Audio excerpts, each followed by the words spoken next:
السلام علیکم ورحمۃ اللہ وبرکاتہ۔ یہاں سے وہاں تک نبی اور آل نبی کی بارگاہ میں جی لگا کر درود شریف پڑھ لیں۔ اللہم صلی علی سیدنا شفیعنا و مولانا محمد مبارک وسلم، صلو علیہ صلاۃ و سلاما علیک یا رسول اللہ صلی اللہ تعالی علیہ وسلم۔ 12 روزہ سیرت خیر البشر صلی اللہ تعالی علیہ وسلم میں آپ تمامی حضرات تشریف فرما ہے۔ یہ دوسرا سالانہ جس کا آغاز آج سے ہو رہا ہے۔ ہمارے رفیق گرامی اعلی رسول آپ کے خطیب و امام حضرت مفتی سید تنویر شفیع سعدی صاحب طیبہ کو شاید ڈر تھا کہ پتہ نہیں بیچ ربیع الاول میں بیچ میں حضرت مفتی صاحب غائب ہو جائے تو پہلے ہی دن ان کو مائک پہ لایا جائے۔ ہم لوگ تو آل رسول کے بھکت ہیں، آل رسول جو اشارہ کر دیں اس پہ ہم لوگ تو کھڑے ہی رہتے ہیں۔ تشریف فرما ہے اور آپ کے سابق خطیب و امام 21-22 سال تک آپ کی خدمت کرنے والے حضرت علامہ مولانا ظفر احسان قادری اشرفی سنی سینٹر ناظم اعلیٰ تشریف فرما ہے۔ باقی سارے احباب یہاں سے وہاں تک سن رہے ہیں۔ بس ایک شعر تحت میں آپ سنیے تھے، میں اپنی گفتگو کا آغاز کروں گا اس لیے کہ آج شاید جلدی پروگرام ختم ہوگا، دیر سے شروع ہوا ہے، اور جب 4 ربیع الاول کو آؤں گا تو بہت زبردست بولوں گا، اور پھر اس کے بعد جب 7 ربیع الاول کو آؤں گا تو اس سے بھی زیادہ زبردست بولوں گا۔ آج صرف آپ کو وہ ٹیلر کہتے ہیں نا، وہ دکھا کے جا رہا ہوں تاکہ آپ دلچسپی کے ساتھ حضور کی سیرت سن سکیں۔ یہ جو 12 روزہ ذکر سید خیر البشر جلسہ سیرت خیر البشر کانفرنس ہے، یہ تاریخی ہونا چاہیے، جس کا آغاز حبیب نگر سے ہوا ہے۔ اس 12 روزہ کا پرچار پورے ناگپور کے حوالے سے پوری دنیا میں جانا جائے کہ سیرت کانفرنس ہوتی ہے ناگپور میں، ناگپور کے ٹھیکہ حبیب نگر میں۔ ایک شعر ہے کہ آسمانوں کا شرف فخر زمیں پیدا ہوا، سارے امیدوں کا وہ ایک ہنسی پیدا ہوا، بھر گئی جب آمنہ کی گود تو آئی یہ صدا، ایک بچہ رحمت للعالمین پیدا ہوا، بھر گئی جب آمنہ کی گود تو آئی یہ صدا، ایک بچہ رحمت للعالمین پیدا ہوا۔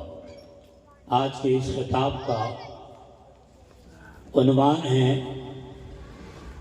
اصلاح معاشرہ میں حضور اکرم صلی اللہ علیہ وسلم کا مبارک کردار۔ علماء تشریف فرما ہے، مدرسے کے اساتذہ بھی آ گئے، اور بندہ نواز نگر کے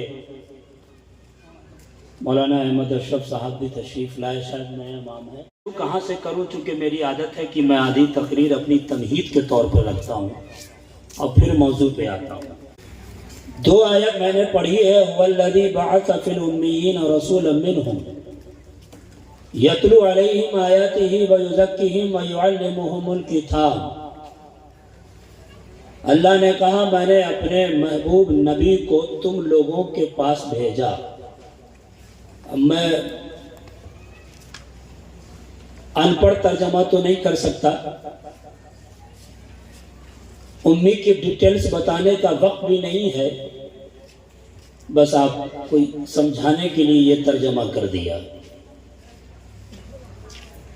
اللہ نے اپنے محبوب رسول کو اس قوم میں بھیجا تاکہ اس کی آیت کی تلاوت کرے، اس کے دل کی صفائی کرے، اور اسے کتاب اور حکمت کا علم دے، تعلیم دے۔ بات تو کروں گا، ابھی ہماری نظامت ہمارے عبدالعزیز حافظ رفیق صاحب کر رہے تھے، جو اسلامک ایپ پر کام کر رہے ہیں۔ اس کو آپ پلے اسٹور سے ضرور ڈاؤن لوڈ کیجیے گا. اگر آپ ڈاؤن لوڈ کیے ہوتے تو آج کے جلسے کا پرچار وہی آپ کو مل جاتا. بورڈ بھی لگا ہوا ہے, آپ اس کو ڈاؤن لوڈ کیجیے گا. تو آج کے اس محفل نور میں, بزم سرور میں, آپ کے خطیب و امام حضرت مفتی تنویر سعدی اشرفی صاحب کی صدارت میں اور آپ کے سابق خطیب و امام حضرت مولانا ظفر احسان قادری صاحب کی قیادت میں,